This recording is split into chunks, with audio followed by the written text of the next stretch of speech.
सागर, सूर्य और चंद्रमा की तरह चंचल, चमकती और मदहोश कर देने वाली मतवाली प्रेम कहानी है चंद्रकांता।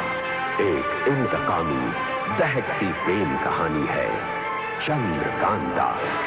सुलगती, हैरत अंगेज प्रेम कहानी है ये चंद्रकांता। चुनारगढ़ में रोकना नामुमकिन है साजिशी दांव पेच को। शव्या की हमशक्ल अंबा की नकाब इत्तेफाक से बरामद हुई पंडित जगन्नाथ को, और फिर अंबा की मनगढ़ंत दलील ने पंडित जगन्नाथ के शक को और भी किया पुख्ता। शव्या, तुम्हारी बातें मुझे अविश्वसनीय लगती है। इस सवाल के सुलझने से पहले एक दूसरी जटिल समस्या ने उठाया अपना सर। क्रूर सिंह ने जाबाज को तोप से उड़ा दिया। सुमेधा की खुशियां शमशान की रात में हो चुकी है दफन, लेकिन तभी हुआ एक करिश्मा। जाबाज लौट आया और उसके लौटने से लौट आई सुमेधा की आवाम की प्रेरणा और उम्मीद। मेघावत काकू, शिवा कहाँ है? कहाँ है शिवा? करीम सरजू और बहुत से लोगों को शिवा के साथ साथ दुश्मनों ने रखा है। बद्री को एक बार फिर से मौका हासिल हुआ महाराज को दिए कौल को निभाने का। बद्री इस बार वो जाल फेंकेगा कि जाबाज जैसी मछली उसमें खुद ब खुद फंस कर चली आएगी। और इसी इरादे के तहत बद्री ने एक खौफनाक जलसा मुहैया किया। सख्त गिरफ्तारी के बंदोबस्त के बावजूद जाबाज जलसे में हुआ शामिल। अचानक बद्री को यह शक्ल देखकर एहसास हुआ कि शर्तिया इस जलसे में जाबाज है मौजूद, और उसने ये अक्ल का फेंका फांसा। शिवा को सूली से लटकाओ। मासूम शिवा को बनाया जाता है पहला मोहरा, और फिर शुरुआत हुई जंग, और आखिरकार जीत हुई इंसाफ और सच्चाई की।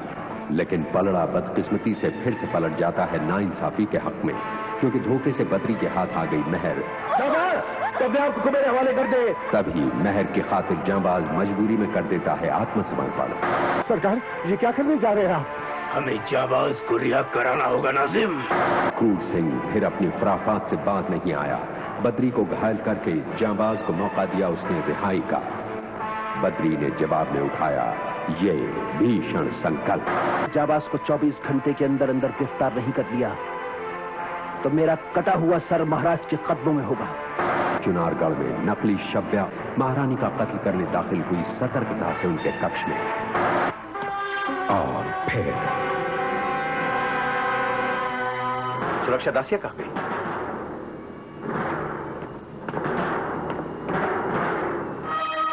दीपक से पूछोगे बात क्या?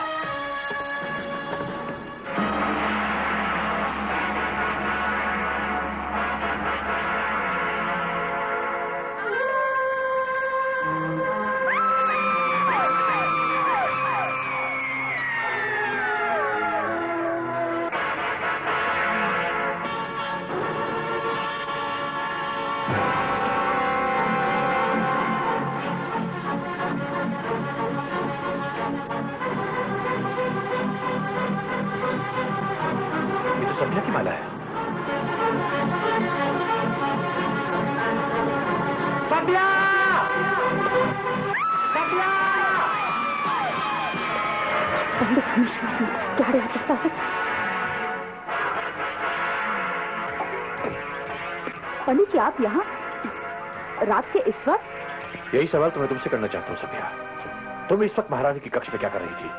और तुम्हारी ये टूटी हुई माला, सुरक्षा दासियों की गैरहाजिरी, इस सब का मतलब क्या है? मुझे किसी भयानक अनिष्ट की आशंका हो रही है सभ्या। पंडित, इस वक्त आपकी सब आशंकाएं बेबुनियाद हैं। हाँ, दासियां यहाँ मौजूद नहीं है, क्योंकि मैंने ही उन्हें आदेश दिया था कि महारानी के कक्ष के बाहर बुझे हुए दीपों को जागृत रखा जाए। और मैं यहाँ इस वक्त उसी तरह मौजूद हूँ, महारानी की निगरानी में, जैसे कि आप खुद मौजूद हैं। हम दोनों की मौजूदगी के सबब में कोई अंतर नहीं है। और तुम्हारी टूटी माला? ये माला बहुत कीमती है सभ्या। आभूषण का टूटना वैसे भी अपशकुन माना जाता है, इसे संभाल के रखो।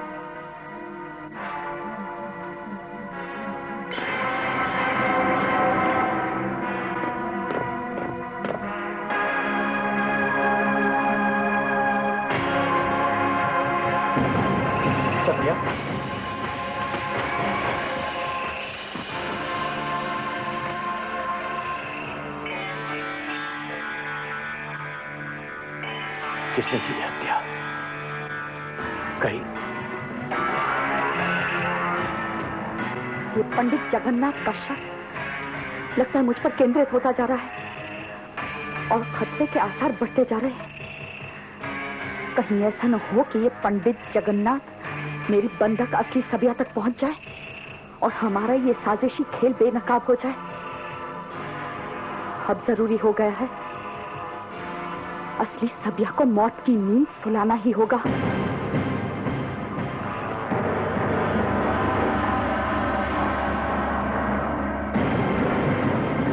ये कहां गई?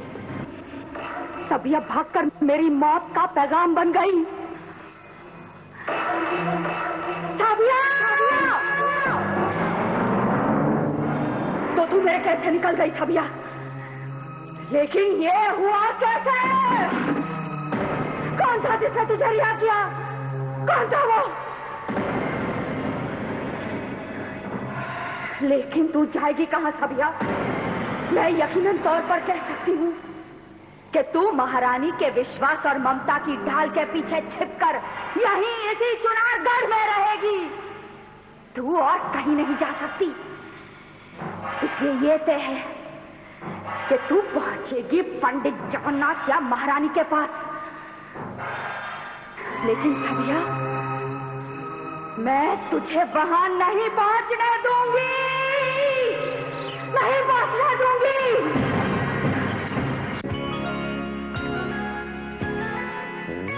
चंद्रकांता की कहानी ये माना है पुरानी। नौगढ़ विजयगढ़ में थी तकरार, नौगढ़ कथा जो राजकुमार चंद्रकांता से करता था प्यार, चंद्रकांता से करता था प्यार। इसलिए ये तय है कि तू पहुंचेगी पंडित जगन्नाथ या महारानी के पास।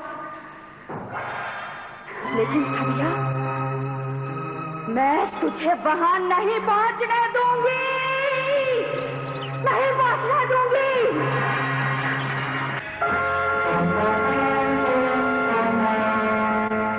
कुछ भी करके मुझे उस नकाबपोश से पहले महारानी के पास पहुंचना ही होगा, ताकि मैं उसका पर्दाफाश कर सकूं। अगर वो सबिया पंडित या महारानी के पास पहुंच गई तो सारा खेल खत्म हो जाएगा। इससे पहले कि वो पहुंचे, मुझे उनके पास पहुंचना होगा।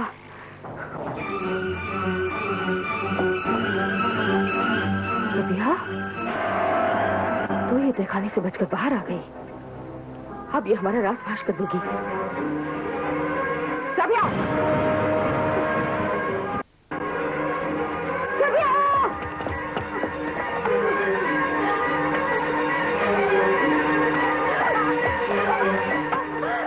बता, तुझे भी हाथ देख रहा है। तू देखने से बाहर कैसे आई? अगर तू खैर चाहती है तो खुद को मेरे हवाले कर दे। चाहे मेरी जान क्यों ना चली जाए, तुम दोनों की साजिशों से पर्दा हटा कर रहूंगी। महारानी, महारानी, महारानी। सबिया, महारानी, मुझे आपसे बहुत ही जरूरी बात करनी है। मेरे पास वक्त बहुत कम है। ऐसी क्या बात है सबिया? महारानी, याद कीजिए, पंडित जगन्नाथ के बनाए तिलिस्म में जो नकाबपोश औरत फंस गई थी, वो हूबहू मेरी शक्ल की है और वो मेरी जगह सबिया बन गई है। सबिया बन गई है? ये क्या कह रही हो तुम? हाँ महारानी, और वो मेरी हमशक्ल बनने का इस महल में फायदा उठा रही है।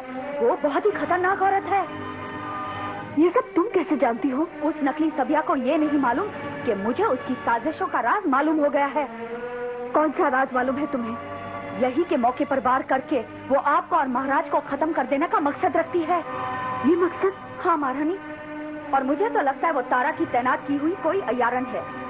उस अयारन पर मेरी नजर पड़ते ही मैं फौरन पंडित जगन्नाथ के कक्ष में भागी, लेकिन उस वक्त वो अपने कक्ष में शामिल नहीं थे। इसलिए इस खतरे से आगाह करने के लिए मैं आपके पास दौड़ी चली आई। महारानी, वो सबिया नहीं बल्कि सबिया के रूप में एक बहुत ही भयानक खतरा है। आप उसे फौरन गिरफ्तार करवा लीजिए। महारानी, महारानी, ये सबिया नहीं, ये फरेबी है। नहीं महारानी, ये फरेबी है। ये जो आपके सामने खड़ी है। महारानी, ये सबिया नहीं, ये वही नकाबपोश औरत है जिसने आपकी जिंदगी पर हमले करने की कोशिश की थी। इसका नाम अम्बा है। नहीं महारानी, नहीं, इसका विश्वास मत कीजिए। ये आपको गुमराह कर रही है। महारानी, अभी मैंने आपको बताया था ना कि ये मेरी हमशक्ल होने का फायदा उठा रही है। ए अय्यारन, तू चालबाजी करने की कोशिश मत कर। महारानी को असलियत का पता है। नहीं, महारानी के सामने असलियत तो आज खुलकर रहेगी। महारानी ये नागिन है। इस धोखेबाज अंबा ने तारा के साथ मिलकर चुनारगढ़ के राजवंश को तबाह करने का सौदा किया है। ये सभिया बनकर आपको धोखा दे रही है। धोखा? सौदा? धोखा तो ये आपको दे रही है महारानी। इसे फौरन हिरासत में लीजिए महारानी, देरी मत कीजिए। ये देरी घातक साबित हो सकती है। इसे गिरफ्तार करने का आदेश दीजिए महारानी, आदेश। नहीं, इसे गिरफ्तार करने का हुक्म दीजिए, फिर मैं इसकी सारी साजिशें आपको तफसील में बताऊंगी। इस वक्त आपकी सुरक्षा का सवाल है महारानी। आपकी हिफाजत के लिए मैं ये खंजर इसके कलेजे में उतार दूंगी। नहीं, इसको गिरफ्तार करके कैद खाने में डाल दो। इसका फैसला बाद में होगा। भवानी, चेतना, पहरेदार, हाजिर हो। इसे ले जाकर कैद खाने में डाल दो। नहीं महारानी, नहीं। क्या मुझे अपनी सभिया, अपनी बहन को नहीं पहचानती? आप भूल कर रही है महारानी, बहुत बड़ी भूल कर रही है। परे भी है, छोड़ो महारानी। क्या आप मेरी आत्मा की आवाज नहीं सुन पाती? आप भूल कर रही है महारानी, मत कीजिए महारानी। बता दो, आज कुछ ऐसा लगा जैसे कुछ अच्छा नहीं हुआ। महारानी, आप तो बेहद नाजुक दिल और जरूरत से ज्यादा जज्बाती हैं। ये जरूर कोई अय्यारन थी। इसे इसी वक्त मौत के घाट उतरवा दीजिए ताकि तारा और तारा जैसी ताकतों को सबक मिल जाए।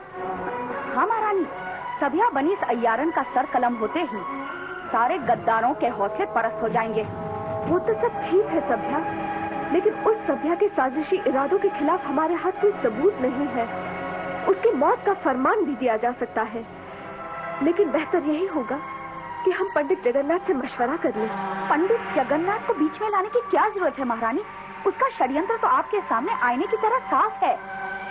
वक्त का तकाजा यही है कि उसे मौत दे दी जाए।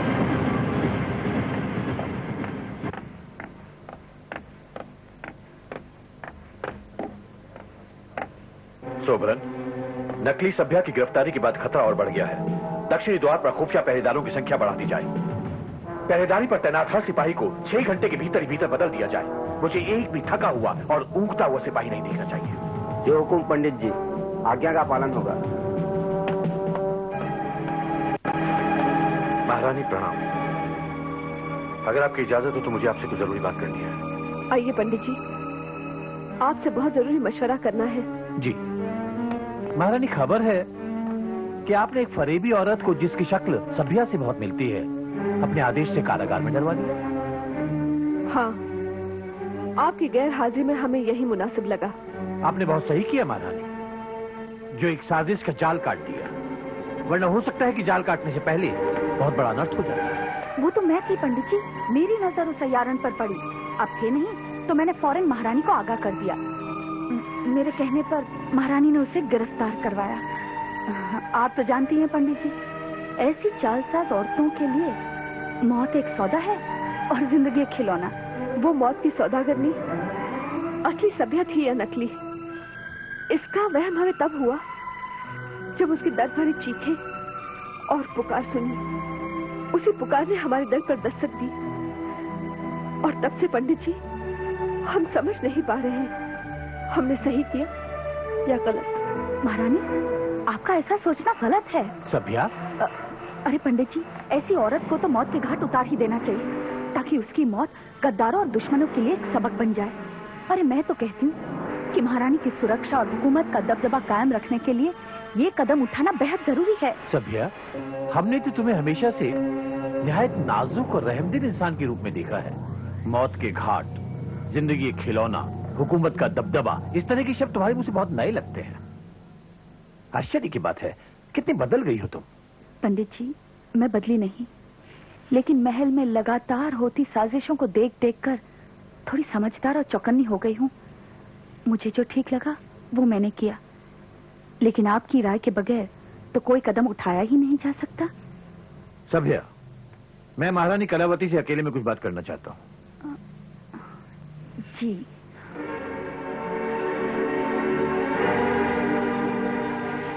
महारानी, इस षड्यंत्र और रहस्य की तह तक पहुंचने के लिए जरूरी है कि मैं कैद खाने में पड़ी इस औरत से तर्कसंगत जिरह कर सकूं, और वो भी अकेले में, ताकि मैं षड्यंत्रकारियों से उसके संबंध, उसका उद्देश्य और उसके हाव भाव इत्यादि के बारे में निर्णायक जानकारी प्राप्त कर सकूं। आप जो उचित समझे वही कीजिएगा पंडित जी। जी महारानी। महारानी की कैद में पड़ी उस औरत और महल में मौजूद सभ्या के हमशक्ल होने के रहस्य को उद्घाटित करना अत्यंत आवश्यक है। इसीलिए मुझे इजाजत दीजिए कि मैं रहस्य में अंधेरे के सीने से सच्चाई की रोशनी को चीर कर आपके कदमों में पेश कर सकूं। मुझे इजाजत दीजिए महारानी। इससे पहले पंडित, या तो सभ्या खत्म होगी या तेरी मुलाकात मौत से होगी। सभ्या को उसी के कक्ष में नजरबंद रखा जाए। महारानी की कैद में पड़ी उस औरत और महल में मौजूद सभ्या के हमशक्ल होने के रहस्य को उद्घाटित करना अत्यंत आवश्यक है। इसीलिए मुझे इजाजत दीजिए कि मैं रहस्य में अंधेरे के सीने से सच्चाई की रोशनी को चीर कर आपके कदमों में पेश कर सकूं। मुझे इजाजत दीजिए महारानी। इससे पहले पंडित, या तो सभ्या खत्म होगी या तेरी मुलाकात मौत से होगी। रहस्य पर रहस्य, अशुभ काल की गणना,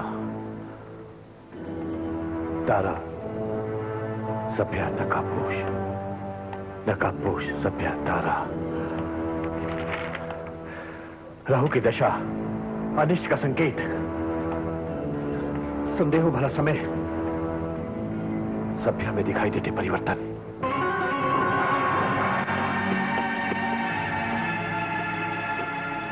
माफ कीजिए पंडित जगन्नाथ, लेकिन क्या आप ये कहना चाहते हैं कि मैं कोई मनगढ़ंत कहानी बना रही हूँ? क्या मैं झूठ बोल रही हूँ? क्या मैं नकाबपोश के साथ मिल गई हूँ? क्या मैं साजिश कर रही हूँ? क्या आपके हिसाब से मैं गद्दार हूँ? क्या यह सब आरोप आप मुझ पर लगाना चाहते हैं? सभ्या, मेरी समझ में नहीं आ रहा तुम इतनी उत्तेजित क्यों हो रही हो? ये नकाब, इस नकाब का तुम्हारे कक्ष में होना खुद ब खुद उन सवालों को जन्म देता है जो मैंने तुमसे किए हैं। फिर तुम इतनी उत्तेजित क्यों हो सभ्या? आश्चर्य है, तुम यहाँ खड़ी होकर क्या सुनने की कोशिश कर रही हो? वो कुछ भी नहीं पंडित जी। वो मैं ये जानना चाहती थी कि सरहद से कोई दुर्घटना की खबर तो नहीं आई। हालांकि मैं जानती थी कि संदेशवाहक जो भी खबर थी वो गुप्त रखना चाहता था, लेकिन मुझसे रहा नहीं गया। सभ्या, तुम्हारे व्यवहार और तुम्हारे हाव भाव में पिछले कई रोज से एक अजीब सी तब्दीली आई है। क्या वजह है? वो कुछ भी नहीं है। असली और नकली सभ्या की पहचान के दरमियान नकली सभ्या कुछ भी कर सकती है। बेहतर यही होगा कि सोमरन। जी पंडित जी। मेरे अगले आदेश तक सभ्या को उसी के कक्ष में नजरबंद रखा जाए, उस पर सख्त पहरा लगा दिया जाए। जो आज्ञा पंडित जी। अब्बा, अब्बा सभ्या के खाने से बचकर बाहर आ गई है। मैंने उसे जान से मारने की कोशिश की, लेकिन वो बच निकली। जानती हूँ, मैंने महारानी से कहकर उसे कैद करवाया है। क्या? हाँ, लेकिन अब सभ्या को खत्म करना जरूरी हो गया है, वरना मैं अकेली ही नहीं, तुम भी महाराज शिवदत्त के प्रकोप से नहीं बच सकती। हाँ, महाराज शिवदत्त, अगर उन्हें जरा सा भी शक हो गया कि हमारा निशाना महारानी कलावती है, तो हमारी खैर नहीं। सभ्या की जिंदगी हमारी मौत है और उसकी मौत हमारी जिंदगी। तो तुम्हें उसी जिंदगी का वास्ता है तारा, कुछ सोचो। सभ्या को खत्म करना ही होगा। तुम कक्ष के पीछे दरवाजे पर जाओ। कौन है? तुम उधर। क्या बात है? तुम लोग यहाँ क्या कर रहे हो? पंडित जगन्नाथ का हुक्म है कि जब तक वो कोई दूसरा आदेश न दें, आपको इसी कक्ष में नजरबंद रखा जाए।